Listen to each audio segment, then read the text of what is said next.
All right, here's what I can tell you about this latest floor crossing. 3 floor crossers in the same number of months from the Conservative Party to the Liberals. This is a special one because Matt Genereux, a number of months ago, had been widely speculated to be, after Chris Dontermalt, the next person to cross the floor. We made a ton of calls that day. I remember it being almost a certainty. And then all of a sudden he came out and said, actually, I'm just going to quit altogether. And the Conservative leader, Pierre Poilievre, said that will happen in the springtime. In the interim, there's been a lot of still working on Matt Genereux, and so many different Liberals at different instances have communicated that to me in one form or another. And so much so that a few weeks ago, we even here at CTV emailed the Speaker's office to see if Matt Genereux had issued official notice that he would be vacating his seat, because that's a necessary step for it actually to happen. And they had not received notice. They can only announce if they do receive notice, and they said they would not be able to announce anything. So we could infer from that notice hadn't been given. So clearly those discussions were still going on.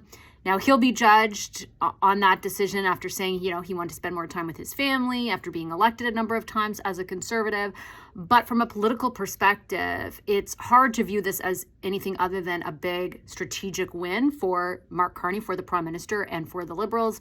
This means 3 extra Liberal MPs. This means that if they're successful in a number of by-elections that are about to be called, they could clinch a majority.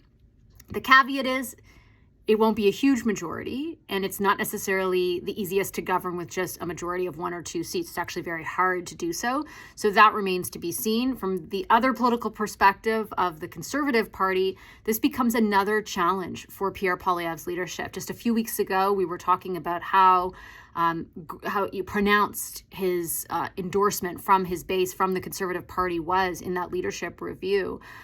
But since then, you've seen what happened with Jamil Javani heading to Washington and characterizing Canadians' actions as sort of a hissy fit to Breitbart, and Pierre Poilievre having to come out and say, that's not my view, I speak for the party. And now you see this, the 3rd floor crosser, which of course Pierre Poilievre is saying, Mark Carney's trying to build a majority with backroom deals, and saying Matt Genereux betrayed the people who elected him. All of that made to one degree or another be true. But what's also true is this doesn't look good for the leadership, for his leadership of his party, and questions will continue to come at him about that leadership moving forward.